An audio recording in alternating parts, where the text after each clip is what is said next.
Vous savez, tout pays doit avoir pour vocation d'assurer pleinement son indépendance, sa souveraineté.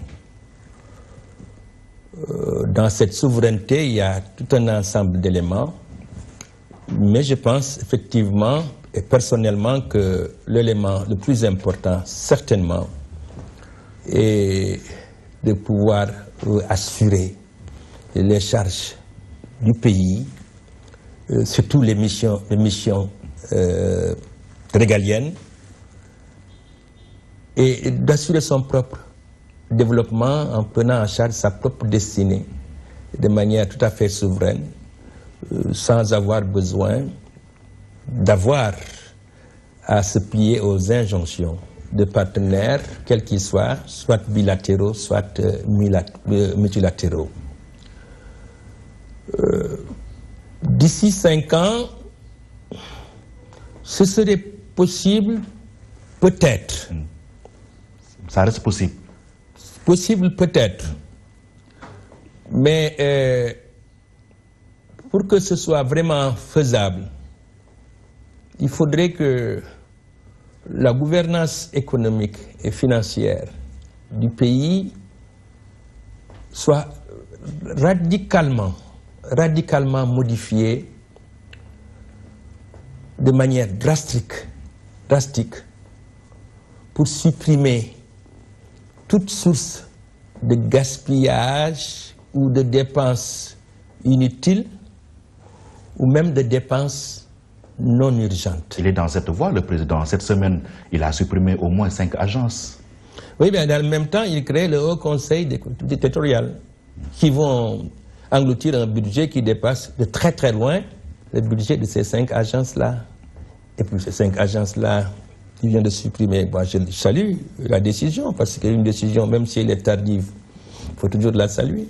Mais il aurait pu, comme il s'était engagé à son investiture, supprimer drastiquement les agences. Cela n'a pas été...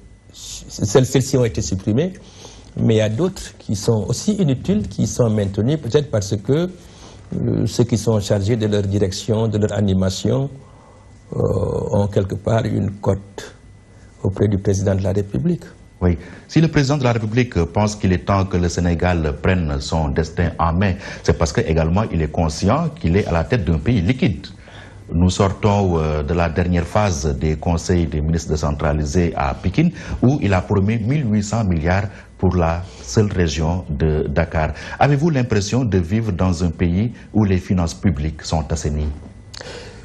Dire ou faire croire aux Sénégalais que le trésor sénégalais, l'État sénégalais est liquide, c'est pratiquement leur faire insulte. Faire insulte à ceux qui peinent à entrer de plein pied dans le système hospitalier et sanitaire. Ceux qui peinent à entrer dans le système scolaire. Je n'ai jamais vu un pays où on se glorifie d'avoir eu un taux de 36% de réussite au bac. Sans glorifier, alors qu'ailleurs, il y a un pays européen certainement, mais qui s'y est préparé où le taux atteint 89,7%. La France, plus précisément. La France en l'occurrence, mais c'est la même chose dans les autres pays européens, dans les pays développés. Il faut que nous soyons très ambitieux. Tant que nous continuerons à nous contenter du peu, du minimum, nous n'avancerons pas. Et des pays d'Asie du Sud-Est ont été émergents et sont surdéveloppés aujourd'hui parce qu'ils se sont fixés des ambitions. Mais les ambitions, une fois qu'on se les a fixées, il faut tout mettre en œuvre pour les réaliser. Ça ne s'arrête pas au verbe. Et je dis et je répète toujours que la condition sine qua non pour que nous ayons une gouvernance, comment il dit? Sobre et vertueuse. Sobre et vertueuse. Il faut que les nominations, l'occupation des postes importants, des postes qui conditionnent l'avenir de ces pays, de ce pays-là, soient confiés à des gens qui en remplissent les conditions. Tant que nous continuerons cette folie, j'appelle ça une folie, de vouloir coûte que coûte caser tous les partisans ou futurs partisans ou ceux qu'on courtise aux différents postes stratégiques, nous aurons de la peine pour avancer véritablement. Il faut qu'on arrête le maquillage des chiffres. Lorsque on nous dit que le Sénégal est liquide, ce n'est pas vrai. Ah oui. Et vous fondez sur quoi? Un pays qui est liquide, je crois qu'il y a un emprunt, ou en tout cas qui est ouvert ces temps-ci pour 30 milliards. Et il se passe tous les mois, tous les 2 mois, un appel à l'épargne, soit dans le cadre des obligations, etc., etc. Un pays qui est liquide ne se comporte pas comme ça. Et un pays qui est liquide ne peut pas être celui qui, dans l'espace UEMOA, a le taux d'endettement le plus élevé. On parle de 57%, oui. Mais on a levé il y a quelques semaines... des 70%. Oui, mais le plafond fixé par l'UEMOA. 70%, c'est mortel. Mais avant de mourir, vous êtes malade d'abord. Et la maladie s'aggrave. Alors, si 70% c'est mortel, donc 60% auxquels nous sommes actuellement, eh bien, nous ne sommes pas très vigoureux. Si nous ne sommes pas encore déjà moribonds, nous sommes un peu malades ou assez malades. Mais on peut se permettre d'endetter, de nous endetter davantage parce qu'il se dit que le Sénégal a une bonne signature, qu'il se doit de jouer à fond. Qu'est-ce que ça veut dire une bonne signature du Sénégal? C'est-à-dire, moi je dis encore, je reviens à cette histoire d'ambition-là. Une bonne signature quand dans les agences de notation, on est classé B ou B plus B, comme ça, alors que les pays qui ont une bonne signature ont triple A. Alors, est-ce qu'on peut dire des choses comme cela pour tromper l'opinion, tromper le peuple? Le Sénégal n'a pas une bonne signature. Il n'a pas une signature comme celle de la Centrafrique ou, je ne sais plus, de la Guinée-Bissau, nos frères Bissau-Guinéens. Mais on ne peut pas dire qu'on a une bonne signature. Et c'est pourquoi, lorsque nous empruntons dans les conditions que l'on connaît, nous faisons face à des taux de 6 à 7%. Alors que les pays qui ont une bonne signature, la France, l'Allemagne, aujourd'hui ont des taux zéro. Zéro. Vous voyez la marge. Oui, mais nous ne sommes pas au même niveau de développement. Mais justement, donc il ne faut pas qu'on dise on va se battre, on va poursuivre, mais qu'on ne dise pas que nous avons une bonne signature. Ce n'est pas vrai. Pour en revenir au Conseil des ministres décentralisés, avez-vous une présomption de bonne foi à l'endroit des autorités quand elles déclarent que 55, quand elles fixent le taux d'exécution des promesses à 55%? En août 2015, donc il y a cela. Vous me demandez si je leur accorde une présomption de bonne foi. Oui. Je leur accorde une présomption de mauvaise foi. Et pourquoi? Parce que tous ces chiffres qu'on nous balance tous les jours, j'entendais avant-hier dire que le taux de recouvrement des recettes de l'État est à tel niveau, la douane a fait tant de recettes, les impôts ont fait tant de recettes. Tout ça, c'est de la communication. Soit au niveau le plus élevé de l'État, soit au niveau du ministre concerné, soit même au niveau des, comment on appelle ça encore, directions concernées. Cette histoire de Conseil des ministres décentralisé, lorsque j'ai l'occasion, et j'en cherche toujours, j'applaudis à de bonnes initiatives. Dès 2012, j'ai salué le principe de tenir ces conseils des ministres décentralisés. C'était une bonne chose. Et j'ai même ajouté que, plutôt que d'y passer dans ces régions-là 2 jours ou 3 jours, le président de la République, comme l'ensemble de son gouvernement et certains chefs de service très importants, devraient y passer une bonne semaine. Non pas à rester dans des bureaux climatisés, mais en allant dans le terrain, sur le terrain, dans les terroirs, pour bien s'imprégner de la réalité que ces gens vivent et de leurs besoins. Donc, sur ce plan, je suis tout à fait d'accord. C'est un peu à l'image de ce qui se faisait avant, ce qu'on a appelé les missions économiques. S'imprégner de ce qui se passe. Avec Diouf, par exemple. Mais alors, c'est une bonne idée qui a été dévoyée. C'est devenu un outil de propagande, nauséabonde d'ailleurs. Parce que lorsque, à la veille, je prends le conseil des ministres décentralisés de Dakar, bon, d'ailleurs, très franchement, aller dormir au palais, ou aller dormir à Rufisque ou à Guédiawaye, je ne vois pas la différence. Rufisque, c'est la ville de mes parents. Mes deux parents sont nés à Rufisque. Je ne suis pas contre Rufisque. Mais je refuse qu'on utilise Rufisque pour des desseins hautement politiciens. Donc, Guédiawaye, Pikine, Rufisque, Dakar, tout ça, c'est la même chose. Combien de gens se lèvent tous les matins de ces villes-là, de ces zones-là, même de Thiès, pour venir travailler à Dakar et rentrer le soir? Donc, ça, c'est du subterfuge.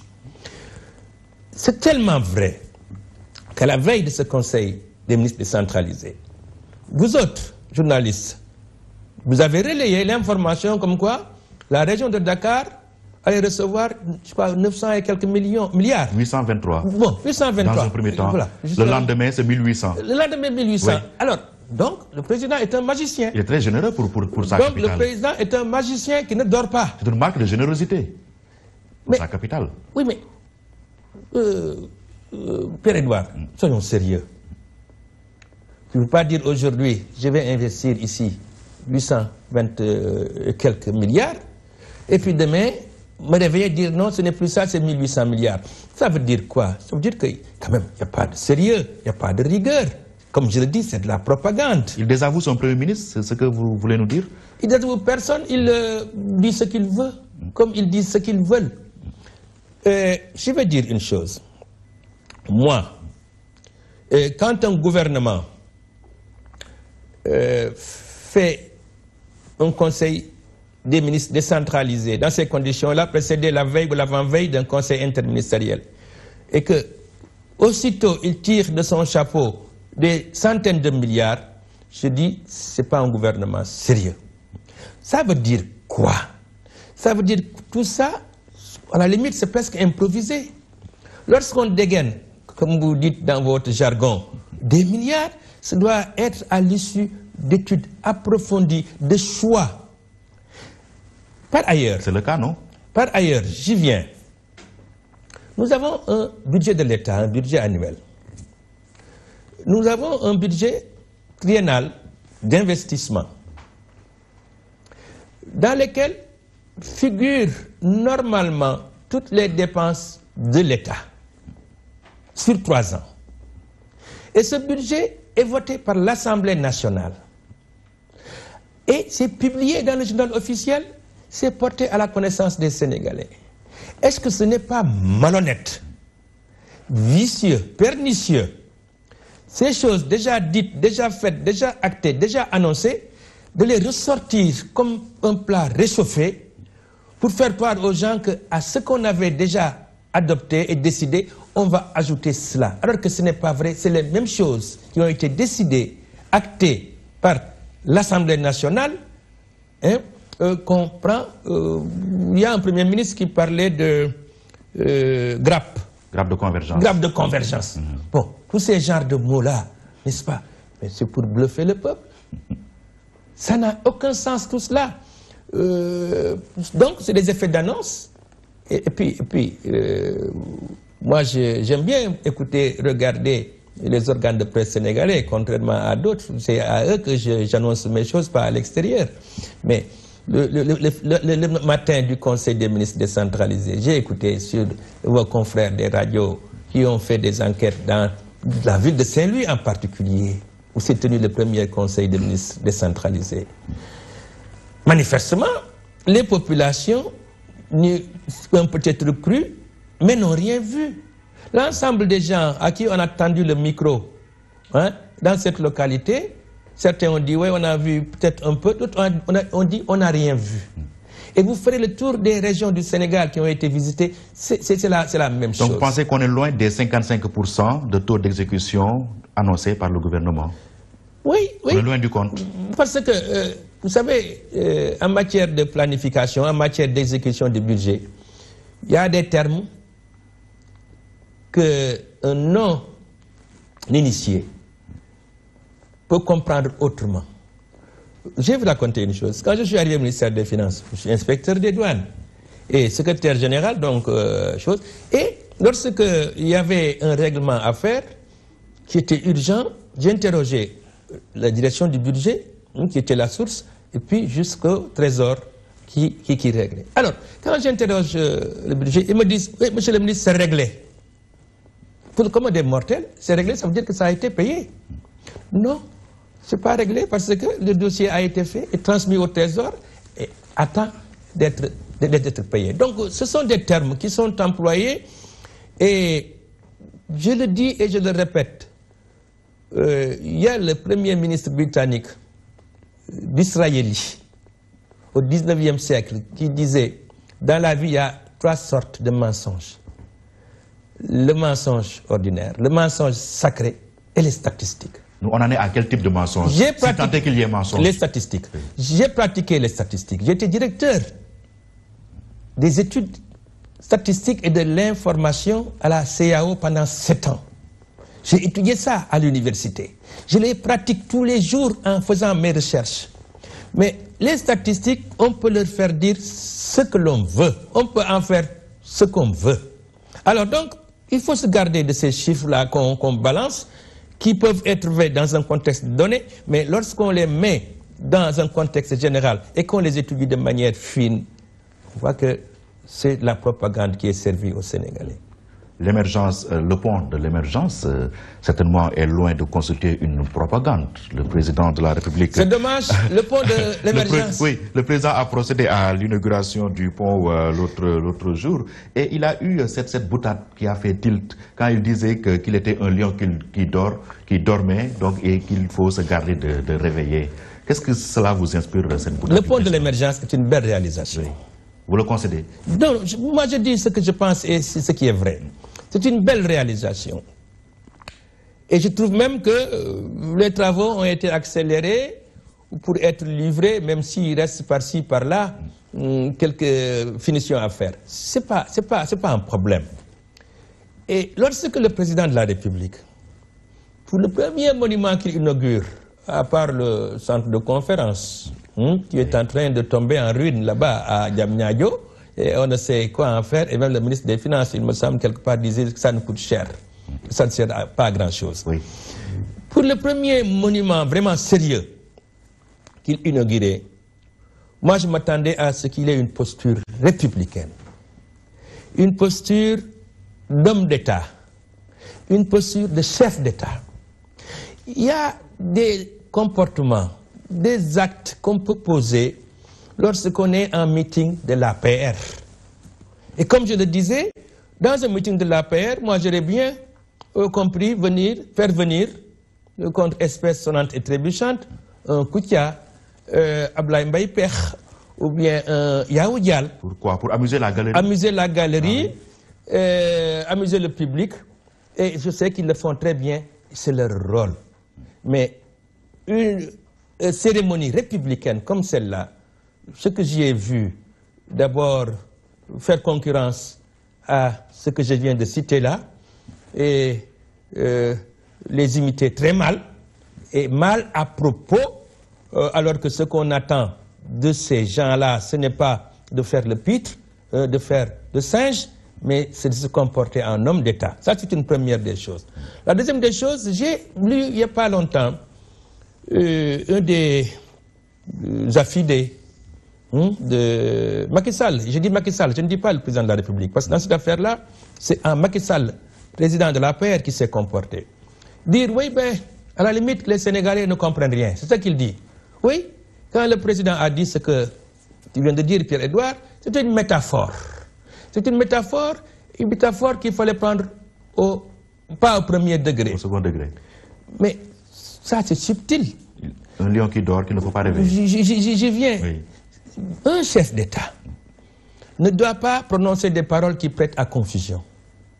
Il ne doit pas s'amuser à faire des métaphores. Encore faudrait-il, parce que vous faites des métaphores et en français, il faut maîtriser comme il faut et la langue française et la culture française. Et cette métaphore est tout à fait malheureuse. Le lion, c'est vrai, c'est le roi de la brousse, mais dans la brousse, il y a le lion, mais il y a aussi d'autres animaux. Il y a l'éléphant, il y a le tigre. Parce que, même si c'est une métaphore, dire réveiller, réveillez, vous ne réveillez pas un lion qui dort. Mais moi, Sénégalais lambda, comme vous aimez dire, Sénégalais ordinaire, normal, je dirais, ah, donc ça veut dire qu'il est en train de dormir. Mais alors, c'est grave parce que c'est un monsieur à qui on a confié les destinées. Quelqu'un qui dort ne réalise pas tout ce qu'il a. Le destiné de ce pays depuis 4 ans. Et il dit qu'il est en train de dormir, il ne faut pas le réveiller. Alors. Est-ce que vous pensez que s'il dormait, comme vous le dites, il serait capable de réaliser toutes ces réalisations-là? Monsieur, je dis cette fois-ci, Pierre-Edouard Faye, la reine d'Angleterre peut dormir toute l'année. Ça n'empêchera pas que les réalisations se fassent en Grande-Bretagne. Tant que ce n'est pas parce que lui, il ne dort pas qu'on réalise des choses. Et, malheureusement, c'est qu'au Sénégal, et vous-même vous vous y prêtez, même lorsqu'on offre à quelqu'un dans la rue là, 10 000 francs, on dira c'est le président de la République qui a offert. C'est le président de la République qui donne tout, c'est le président de la République qui fait tout, qui décide s'il faut mettre l'électricité ici, pas là, qui donne des enveloppes. On m'a dit qu'il y a 5 millions qui sont donnés tous les mois, je crois, à un syndicat là, affilié à l'APR. Et ils se chamaillent entre eux, parce que certains n'étaient pas au courant jusqu'à présent, ce qui veut dire qu'il y en a certains qui mettaient ça dans leur besace, etc., etc. Mais c'est l'État. Quand l'Assemblée nationale vote un budget de 3 200 milliards, maintenant même dépassé depuis la loi de finances rectificative qui a été prise, mais c'est 3 200 milliards de francs CFA du budget annuel, il faut quand même qu'on voit certaines choses de fait là-dessus. Ça ne peut pas s'évaporer comme ça, bien qu'une bonne partie d'ailleurs. Une partie s'évapore à travers les commissions, les détournements, les surfacturations, etc., etc. Mais quand même, il faut qu'on voit certaines choses. Comme celui qui me disait, oui, le PUDC a réalisé des forages. Je lui dis, mais heureusement, parce que sinon, qu'est-ce qu'il aurait fait? Aller au cinéma? Construire des cinémas? Voilà un peu ce qui se passe.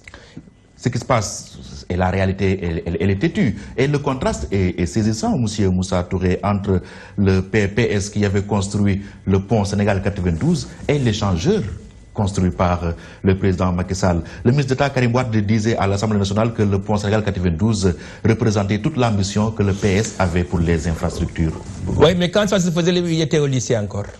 Il était encore au lycée. Donc, depuis qu'il a quitté le lycée jusqu'à être ministre d'État chargé du ciel et de la terre, comme vous disiez, du temps s'est écoulé. À chaque période correspond. Regardez, Pierre-Edouard, je refuse. Moi, je ne suis pas partisan, mais je refuse qu'on dise que Wade, comme Macky, ont construit le Sénégal. C'est vrai en plus. Je vais vous dire, à l'indépendance du Sénégal, toutes ces SICAP qui existent, les HLM, le Sacré-Cœur, Dieuppeul, Liberté, etc., etc. Rien de cela n'existait. Les ailes du centenaire n'existaient pas. La VDN n'existait pas, etc., etc. C'est un travail colossal qui a été fait, des dizaines, des centaines de milliers de logements à travers. Dakar s'arrêtait au pont de la Gueule Tapée. Toute cette zone-là n'existait pas. Tout ça a été construit, comme vous dites, par les socialistes, si on peut les appeler comme ça. C'est l'évolution des temps. Le pont Sénégal 92, je n'étais plus là d'ailleurs, moi j'étais ambassadeur en Allemagne, mais je connais un peu ça parce que je viens de quitter le ministère des Finances. Ce pont a été construit de manière hâtive parce qu'il fallait le construire rapidement pour la Cannes, oui, la Cannes 92, oui. N'est-ce pas? Ça a été fait très vite, selon les normes de l'époque. Mais les choses évoluent. Les choses évoluent. C'est ça. Lorsque j'étais étudiant ici, à Dakar, je le disais hier, avant-hier, à 2 étudiants qui sont les miens qui habitent Patar, dans la banlieue de Diourbel, ils sont étudiants ici. Je le disais, mais quand j'étais étudiant ici, il y avait le pavillon A, le pavillon B et le pavillon des mariés. Tous ces pavillons-là, ces pavillons qui vont jusqu'à H, etc., etc., ça a été fait au fur et à mesure. Donc, c'est ça l'évolution du temps. Mais il ne faut pas insulter le passé, comme il ne faut pas insulter l'avenir. Si Macky Sall a fait de bonnes études, il me semble que c'est à l'Institut des sciences de la Terre. Ça a été fait après l'indépendance. Sinon, qu'est-ce qu'il aurait fait? Donc, voilà des choses. Toutes ces écoles-là qui existent, les vraies écoles, je dis, je ne parle pas des gadgets, ont été faites, ont été construites sous ces régimes-là. Alors il faut arrêter. Il faut arrêter. Je vais vous dire une chose en plus. Le régime précédent, comme celui-ci, a un appétit féroce de gros marchés. Et mon analyse, c'est que contrairement à ce que les gens peuvent penser, lorsque un gros marché est exécuté, les penseurs, les décideurs ne sont pas préoccupés par ce que cet investissement, cette infrastructure peut apporter. Ils sont beaucoup plus préoccupés à ce que ça peut leur apporter. Mais il y a des organes de contrôle qui veillent au grain. Et qui sont traités comment? Et qui sont traités comment? Vous avez vu ce qui se passe en ce moment à l'OFNAC? L'IGE, la Cour des comptes. Mais quand vous regardez le rapport année après année, il y a des centaines de responsables qui auraient dû, je ne dis pas être examinés, mais conduits directement en prison. Parce que c'est tellement clair, tellement évident. Les gros marchés mènent à la prévarication, c'est ce que vous êtes en train de dire. C'est ce qui est souvent recherché. Parce que quand c'est un petit marché, bon, il glane peut-être 2 ou 3 millions, mais quand c'est un marché de plusieurs milliards, ben là oui. Et c'est ça détermine aussi les choix qui sont faits, les gré à gré. C'est impensable. Dans un pays comme le Sénégal, qui se prétend être une démocratie avancée, transparence, gestion vertueuse, etc., de donner par gré à gré des marchés de 20, 30, 50, 150 milliards. C'est inouï, c'est pas normal. La transition. Gré à gré, xam nga koy traduire en wolof. Yaa ma neex. Yaa ma neex. Xam nga wane yaa ma neex. Il n'y a plus de discernement, il n'y a plus de jugement, il n'y a plus d'objectivité. Et malheureusement, depuis un certain temps, il y a des Sénégalais qui sortent, l'autre jour vous me le faisiez remarquer, non pas du rez-de-chaussée, mais du 3e sous-sol, et qui deviennent subitement milliardaires, parce que Yamaner Bob, on leur confie des marchés pour lesquels ils dépensent peut-être la moitié de la somme en question, l'autre moitié, ils graissent par-ci, par-là, et puis ils empochent. C'est ça qui se passe malheureusement dans ce pays-là. Et tous ceux qui déplorent cela, qui fustigent cela, sont l'objet de chasse aux sorcières. On leur cherche des tas de descriptions négatives, comme Ousmane Sonko, oui. et comme tant d'autres, oui. comme Cheikhna Keïta dans son temps, comme le colonel qui habite mon quartier d'ailleurs, oui. Ndao, tout ça là, tout ce qu'ils ont dénoncé. Est-ce que, quelque part, on a assuré le peuple sénégalais que des investigations ont été faites à partir des révélations qu'ils ont faites et que voilà le résultat? On a étouffé. On me dit même que s'agissant du livre de notre jeune frère, parce qu'il est de mon quartier, pas loin de chez ma famille là-bas, lorsqu'il a révélé des choses sur un haut gradé de l'armée, en révélant ses fermes, etc., des gens qui habitent à côté ont dit que dans les jours qui ont suivi, il a évacué les vaches, les machins, pour que si les gens venaient, ils ne trouvent pas grand-chose. Mais ça, si moi je le sais, les renseignements généraux doivent le savoir, au niveau le plus élevé de l'État, pour qui travaillent les renseignements généraux, ils doivent le savoir. Mais rien n'est fait. Rien n'est fait. Mieux. Le plus grand scandale, parce que moi je dis, lorsque les gens se mettent à s'égosiller sur le protocole de Rebus, le protocole de Doha, etc., tout ça c'est pour faire diversion. Mais les vraies choses, les vrais problèmes, on les occulte.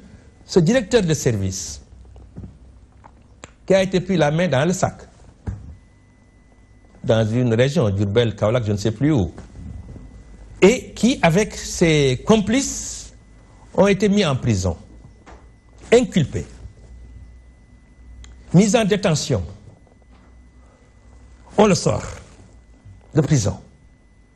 Ensuite, pour faire bonne figure, on l'enlève de ce poste-là. Et tout le monde se dit, ah oui, d'accord, donc il y a quand même une sanction administrative. Quelques semaines après, on le bombarde, le président du conseil d'administration d'un organe extrêmement important. Oui, mais ce n'est pas parce qu'on a fait la prison qu'on n'a pas droit à une seconde chance. Mais pendant qu'on est en jugement, il faut attendre au moins qu'on soit blanchi. C'est pas ce qu'on dit. Hein? dina mat ak du mat ah xaar waaw mais pendant qu'il y a encore le dossier est en instruction on le sort de sa détention préventive, on l'enlève de son poste pour le nommer président du conseil d'administration d'un organisme extrêmement important. Ce sont ces choses-là. Alors, pour cacher ce genre de choses, ou ce débauchage de transhumants, de mauvais Sénégalais, moi je dis toujours que le Sénégalais, quel que soit le niveau auquel il se situe, qui a été avec Senghor, qui a été avec Diouf, qui a été avec Wade, et qui est maintenant avec Macky, ce Sénégalais-là, je m'en méfie. Parce que ça veut dire qu'il n'a aucune conviction.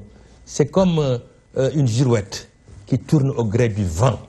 Et c'est comme une mouche qui cherche les places mouillées. C'est comme, on le dit de manière très triviale, les gens à la recherche de prairies, qu'elles soient vertes ou marron, ou je ne sais plus d'ailleurs. Voilà. Nous allons aborder l'affaire Ousmane Sonko, du nom de cet inspecteur des impôts et domaines suspendu par sa hiérarchie pour manquement à ce principe sacro-saint qui régit un peu sa profession, l'obligation de réserve. On vous a entendu dans la presse un peu prendre la défense de Ousmane Sonko. Qu'est-ce qui justifie le bien fondé de votre démarche? Cette affaire-là, tout le monde en parle. J'ai même entendu l'autre jour sur un organe là qu'on interrogeait des gens parce qu'ils sont économistes. Donc, ils ont un savoir dans ce domaine-là. J'étais un peu étonné. Tout le monde en parle. Moi, j'en parle un peu par expérience. Mais j'en parle aussi par ce que j'ai appris du Code de la fonction publique, du Code général des impôts, etc., etc. Et de ma pratique pendant 8 ans au ministère des Finances à un poste extrêmement élevé, secrétaire général du ministère des Finances. J'ai dit que, d'abord sur le plan des principes, lorsque on poursuit quelqu'un pour des actes, ça veut dire que ce quelqu'un, l'acte qu'il a fait ou a fait mal, ou bien l'acte qu'il a posé a révélé des choses qu'on cachait. C'est parce qu'on parle de secret professionnel, c'est parce qu'il y a des choses pas transparentes, pas claires. Ça, c'est le départ de la chose, n'est-ce pas? Donc, ça veut dire qu'ils avaient des choses à cacher, qu'il a révélé des choses nauséabondes. C'est le cas. Oui, dans une république, on a toujours des choses à cacher. Non, pas forcément. Pas forcément comme cela. Il y a des choses qu'on cache parce que à chaque niveau de responsabilité, il y a un niveau de secret. Même si c'est transparent, il y a des choses qu'on ne doit pas dire, qu'on ne peut pas savoir. Lorsque le directeur général des douanes donne des instructions à son inspecteur, qui donne des instructions aux préposés, ainsi de suite, ils ne leur disent pas tout ce qui justifie cette action-là. Mais eux, ils savent. Donc, ce n'est pas à ce niveau-là. Mais je le dis et je le répète, Ousmane Sonko l'a fait mieux que moi. Ousmane Sonko, il était assis dans le fauteuil dans lequel toi, Edouard, tu es assis aujourd'hui. Dimanche, l'autre dimanche, nous nous réunissons ici parce que nous faisons partie de la même structure qu'on appelle les forces de l'espoir, que nous avons montées avant le référendum.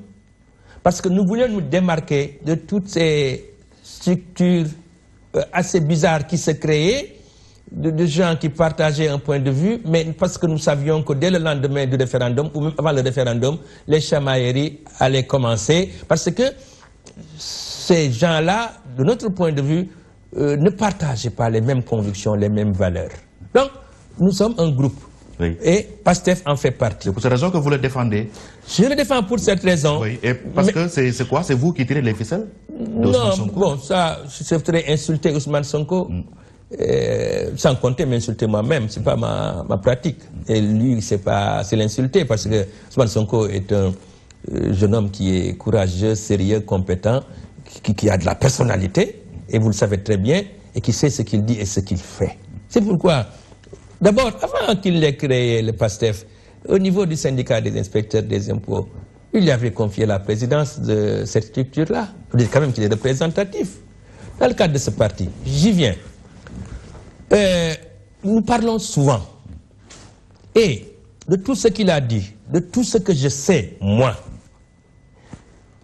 il n'a livré aucune information, aucune révélation, comme on aime à le dire, qui vienne contredire ce qu'on appelle le devoir ou l'obligation de réserve.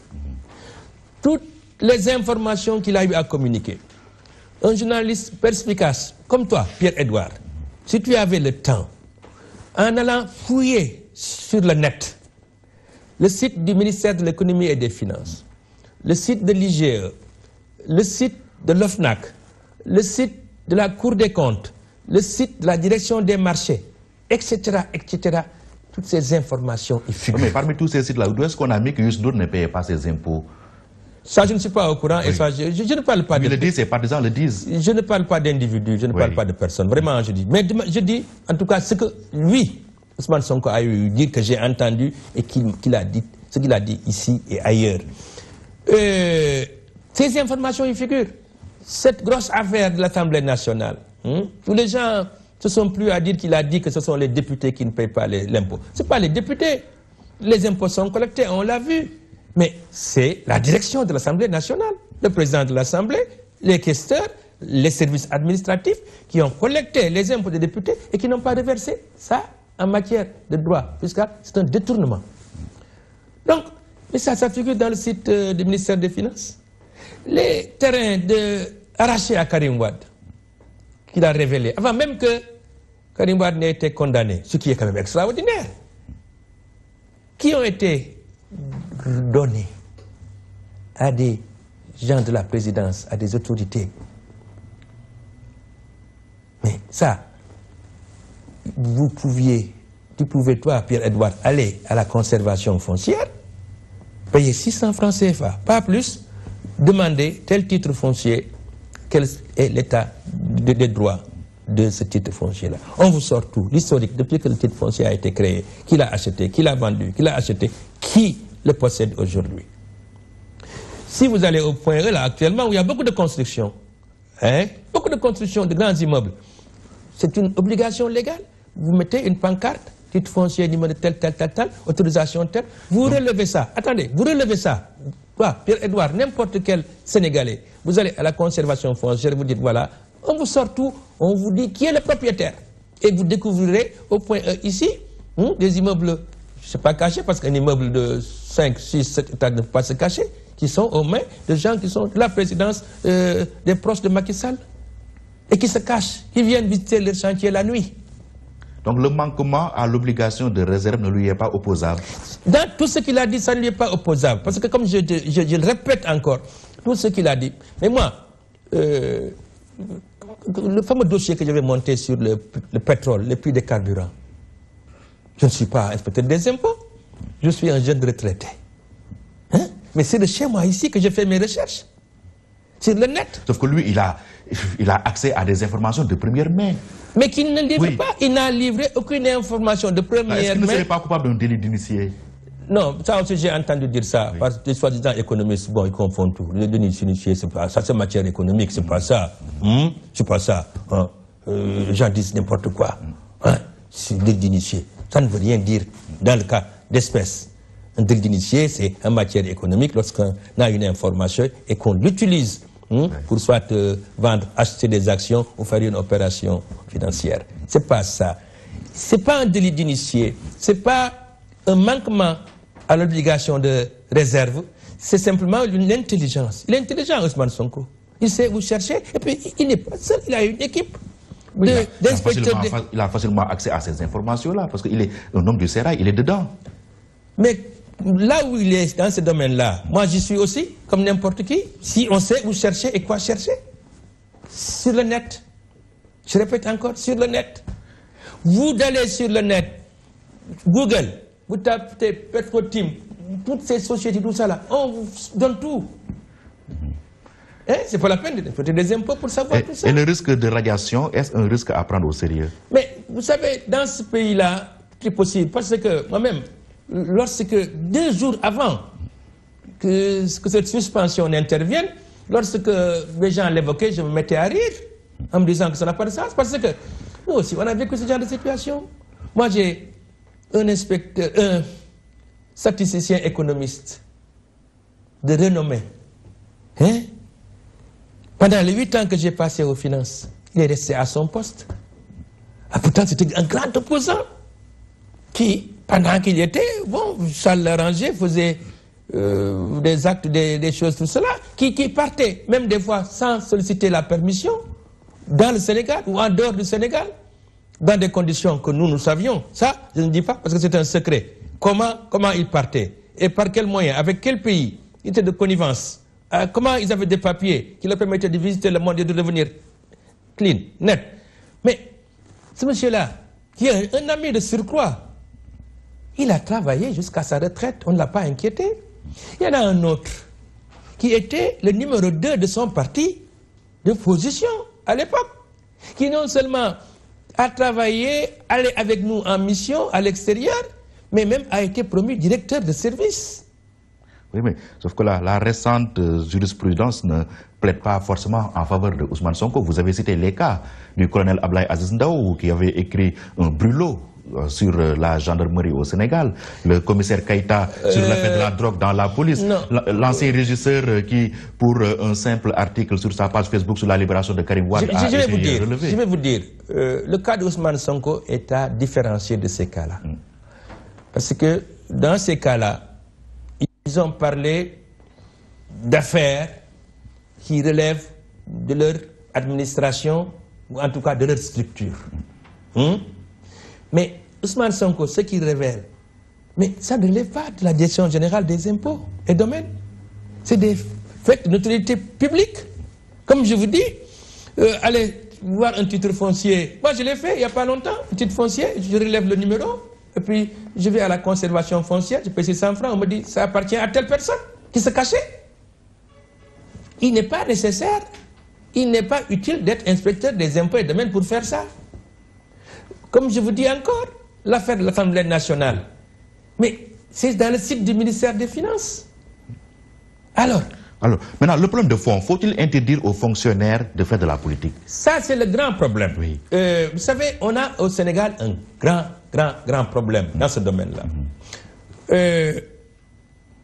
Depuis, il faut dire, la première alternance, la politisation de l'État est née et s'est accélérée. Pierre-Edouard, moi, secrétaire général du ministère des Finances, secrétaire d'État, ministre délégué, ministre de l'économie, des finances, du plan et du commerce, je n'étais pas membre d'un parti politique. Je n'ai jamais milité dans un parti politique. Ma première incursion en politique, c'est 2009, les locales là. Et vous avez beaucoup de ministres, Mamoudou Touré et tant d'autres. Je ne parle pas des directeurs de service. Quand je vous dis que Robert Sagna, mon ami, qui maintenant est engagé aux côtés de Macky, bien lui en face, un Cheikh Abdelkader Sissoko, qui sont des très grands politiciens. Mais au départ, lorsqu'on les prenait dans les fonctions directeur général de la SEC ou d'autres choses, ou secrétaire d'État, mais ils n'étaient pas en politique. C'est par la suite qu'ils se sont mis à faire de la politique. Donc, c'est là qu'est le problème. C'est-à-dire, aujourd'hui, à la direction générale des impôts et domaines, vous avez le directeur général lui-même. Et même mon corps d'origine, enfin mon corps, mon vrai corps que je chéris, la douane est maintenant entrée dans ce jeu-là. Et c'est des corps, des administrations qui étaient sauvegardés. Moi, je le dis à l'époque, ils n'ont qu'à faire de la politique au ministère de la Culture, au ministère des Sports, etc., etc. Mais le ministère des Finances, le ministère de l'Intérieur, les ministères de souveraineté doivent être épargnés de la politique. Vous savez pourquoi? Parce que si vous êtes à la direction générale des impôts et domaines, directeur général des impôts et domaines, vous faites de la politique. Vous avez des inspecteurs qui sont à pair, etc. Mais s'il y a un dossier concernant soit un politique, un membre de votre parti, ou un sympathisant, ou un ami, l'humanité, le caractère humain, il y aura conflit d'intérêt forcément. Vous amènerez à le traiter différemment du dossier de celui qui est dans un parti d'opposition, ou celui que vous ne connaissez pas. C'est ça le danger. Et dans les autres pays développés, c'est vrai que ils ont aux États-Unis ce qu'on appelle le spoil system. Quand un régime arrive, tout le monde s'en va, les hauts dirigeants. Mais ceux-là, ils ont quand même une notion de la République, une notion républicaine, une notion de l'État qui est très forte. Malheureusement, c'est ce qui manque ici. Vous savez pourquoi? C'est les critères de nomination. Je vous ai parlé de mon cas. Je vous ai parlé d'autres cas qui ont devenu ministres, qui sont devenus ministres, de hauts fonctionnaires, qui n'ont jamais été militants de parti.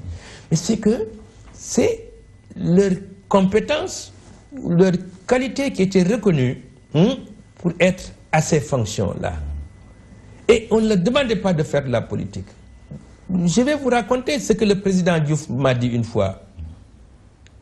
Lorsqu'il j'étais nommé secrétaire d'État, j'avais la hantise que par ce biais-là, on m'engage dans la politique. Il m'a mis à l'aise rapidement en me disant, Moussa, il y a des ministres, je ne veux pas qu'ils s'engagent en politique. Le ministre des Finances, le ministre du Commerce, le ministre des Affaires étrangères, parce que j'estime que c'est incompatible. Et il m'a cité le cas d'un ministre avec qui il s'était mis d'accord et qui, à l'occasion d'un voyage avec le président Senghor, est venu plonger dans la politique et ça lui a fait beaucoup de mal.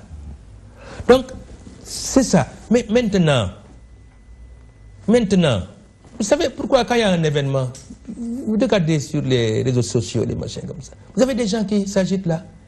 On se demande pourquoi. Je connais quelqu'un qui a été emprisonné, qui a couché 3 ans en prison, et puis au bout de 3 ans seulement, on fait un appel, et on le condamne à 3 ans, donc il est aussitôt libéré. C'était à la veille des élections locales de 2014. Mais quelqu'un comme ça, moi à sa place, soit je m'exile, ou bien je reste tranquille.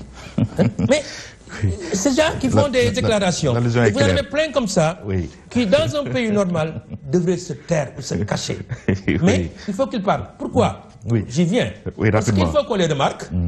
Ah, c'est la carte, il nous défend. C'est la carte qui... Et puis, après, on vous donne un petit bonbon, une petite sucette, président PCA, de telle chose, des choses qu'on a créées. C'est ça qui fait que tout est dévoyé en ce moment au Sénégal. Et c'est pas bon. Il faut que l'administration soit républicaine.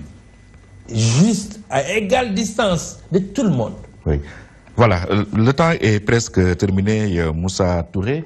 L'affaire Nafingom Keïta, la non-reconduction à la tête de l'OFNAC, au niveau de votre parti, comment avez-vous appréhendé cette question?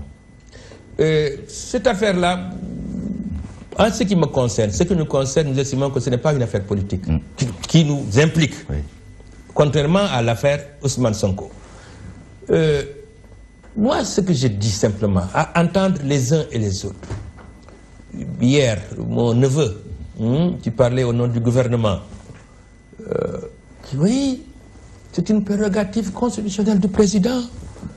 Le président a le droit, etc., etc. Vous savez, quand on dit ça, c'est comme on t'attrape dans quelque chose, tu dis ma tête. Ça veut dire que tu n'as pas d'argument. Le président a tous les droits de la terre, je veux bien. Oui, c'est vrai en plus. Je viens, mais justement, c'est pourquoi il faut qu'il soit un homme d'État.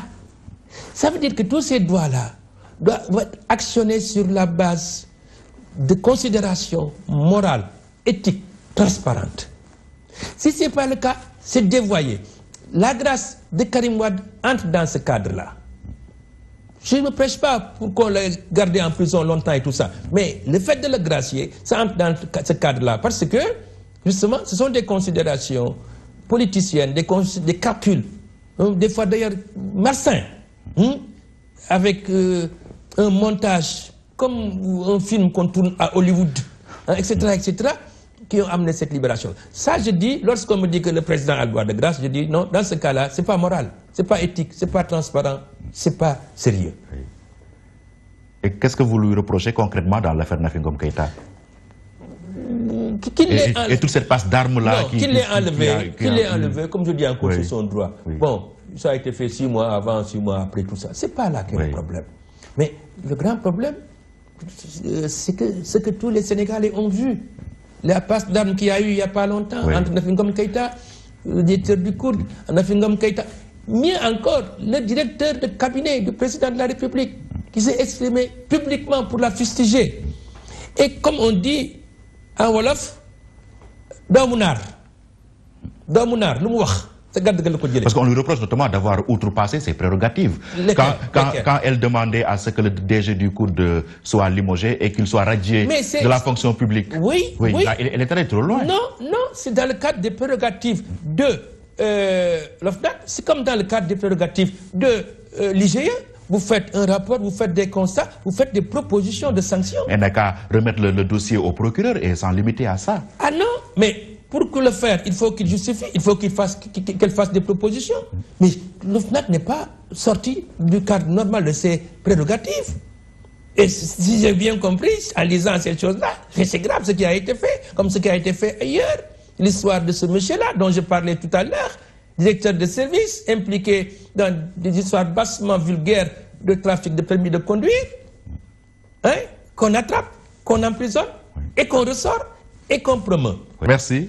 On aurait souhaité conclure sur une note beaucoup plus gaie.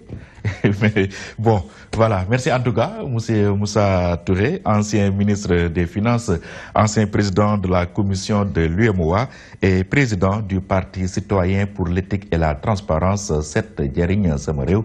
Merci d'avoir été l'invité de l'émission Franc-Parler en ce dimanche. Merci Pierre-Edouard. Tu parles de note plus gaie. Et en fait, tous les jours que Dieu fait, en me levant, je cherche à trouver une note gaie. Et vous n'en trouvez pas? Dans la gouvernance de ce pays-là. C'est extrêmement rare, malheureusement. Malgré mes efforts. Voilà, merci. En tout cas, merci beaucoup de m'avoir invité. Ouais, ça a été un immense plaisir pour nous. Mesdames et messieurs, merci de nous avoir suivis. Rendez-vous dimanche prochain. Au revoir.